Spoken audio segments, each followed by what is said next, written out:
Broadcasting from the CNN Center, this is CNN Student News. My name is Carl Azus. We're glad to see you this Tuesday. First up, a terrorism suspect has been arrested by police after a fast-moving series of events in the U.S. states of New Jersey and New York. Yesterday, we told you about two explosions that went off Saturday. The one in Seaside Park, New Jersey, didn't hurt anyone. The one in the New York City borough of Manhattan injured 29 people. In the hours that followed, police and civilians found several other unexploded devices in New York and New Jersey. Officials say that led them to believe a terrorist cell, a small group of terrorists, was operating in the two states.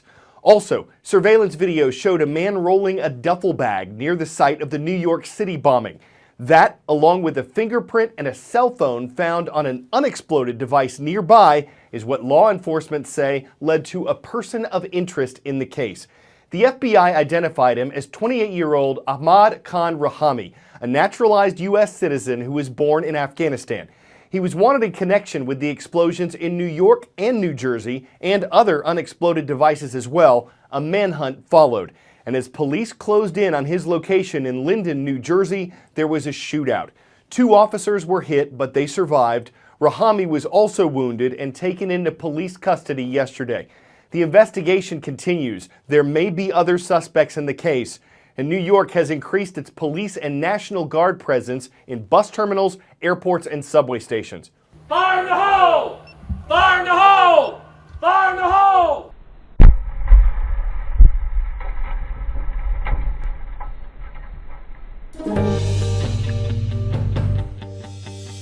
When we go to a scene, whether it's an explosion or a fire, we don't go in with any preconceived notions. I can talk to you and tell you what it feels like, but until you actually see it firsthand, you really don't understand. The training that we are putting on here deals with giving the first responders and the investigating agencies the tools that they need to be able to conduct an investigation. When all the items are sifted and collected for evidence, they're categorized. Are they something that is common use, or if not, they may be part of the actual explosive device? You're collecting evidence, to be sent to the lab for processing that also could give you an idea of what type of explosive may have been used. Once it's submitted into the laboratory, we take all of the information we gather from running it on these different instruments, and all of that data together allows us to determine what the explosive is. In addition to looking for the explosives, we're looking for components. Anything we can link the suspect to the device or the device back to the suspects. The end result is we all want to figure out, number one, is it a criminal event? And if it is a criminal event, who did it? Some great perspective on investigations there. And as officials analyze evidence from the Manhattan bombing, international attention will be on a site 2 miles north of where that explosion took place. The United Nations General Assembly is holding its annual meeting. Its headquarters are in Manhattan, New York City, and needless to say, security is exceptionally high. The General Assembly invites leaders from all 193 of its member countries. More than 140 heads of state are actually attending this year. They'll be discussing everything from peace and security to health emergencies to human rights, all part of what the United Nations aims to address through international cooperation. And the specifics on the agenda this year are part of what's being described as the world's toughest to-do list. Once again, the world gathers in New York at the United Nations at a time the globe feels like it's up in the air and in a state of upheaval. From presidents to prime ministers, political heavyweights come together this week for the 71st session of the United Nations General Assembly. It's the World Cup of diplomacy. It's the Oscars of diplomacy. It's also an interesting fashion week. The speeches inside the General Assembly Hall get rolling Tuesday morning. Brazilian President Michel Temer, who took over after Dilma Rousseff's impeachment, will kick off. By UN tradition, Brazil is always the first country to speak. The host nation, the U.S., follows. President Barack Obama will likely reflect on what was and was not achieved during his White House term. It's the 8th and final General Assembly speech for the U.S. president. It's also a farewell for the UN Secretary General, Ban Ki-moon, after 10 years of service. This year's high-level week at the United Nations comes at a critical time.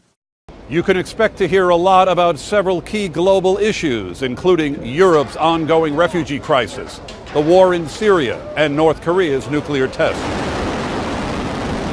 Among the other highlights, we'll hear from President Erdogan of Turkey following the failed coup attempt in his country in July. President Rouhani of Iran is scheduled to give his address on Thursday, followed just 3 speakers later by Israel. This year's notable newbies include British Prime Minister Theresa May and Canadian Prime Minister Justin Trudeau, with some high-profile no-shows including Raul Castro of Cuba, Bashir Assad of Syria, and Russia's Vladimir Putin. Don't expect to see U.S. presidential candidates Donald Trump or Hillary Clinton on UN grounds, although it's possible either could appear with a world leader for a sit-down at a nearby New York hotel. The UN again reminding visitors of the need for peace. Unfortunately, some of the UN's own member countries are unable to live up to that global goal. Mercy Hospital, which operates healthcare centers in several U.S. states, recently invested $54 million in a hospital that houses no patients whatsoever. It's part of the healthcare industry's increasing use of telemedicine, giving virtual care to patients through a computer, a tablet, a smartphone. Some supporters characterize it as the modern-day version of house calls, but telemedicine has its downsides. For one thing, some patients are hesitant to trust someone over a screen whom they haven't met in person. If the technology or internet connection is weak, obvious problems there. And some doctors are concerned that if they don't see a patient in person, they may miss something that's wrong. For others, though, telemedicine benefits both the patient and the provider. Okay, it says ready for blood pressure. Leroy Struberg lives 60 miles from any major city in Missouri. He's 80 years old and he's recovering from 3 small strokes. This is when I get to pet her back a little bit there.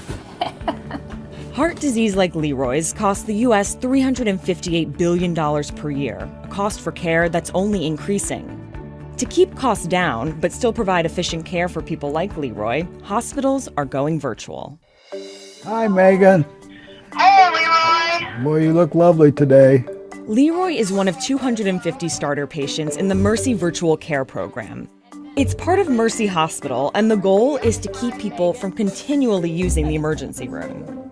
Leroy talks to nurses twice a week through his iPad. And back at Mercy, they analyze vital signs that can raise red flags and report it back to the patient's doctor. Can I see your elbow again that you Have issues with? The sickest 5% of patients are typically responsible for about half of the healthcare spend.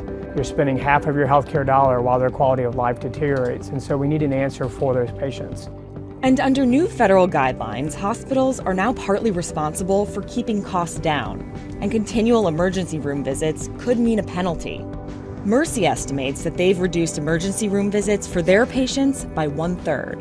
That has been the big rewards to me, and the satisfaction that I got somebody to talk to and to help keep checking me, am I okay? All right, if you're more of a dog person, you'll probably want to get off at the next stop, because at this particular subway station in London, the cats are climbing the walls. Well, not literally. It's more like a larger-than-life pictorial of cats. Cats on the panels, cats at the turnstiles. This is the result of a crowdfunding effort by a group that wanted cats instead of advertisements. They're hoping it'll get people thinking and possibly adopting a cat that needs a home. An interesting subway to raise awareness. And whether you prefer an Abyssinian, a Stationese, a Siberian, or a Himmel Station kind of cat, the effort breeds an amusing array of possibilities. I'm Carl Azus, and when we say cat puns, we're not kidding around.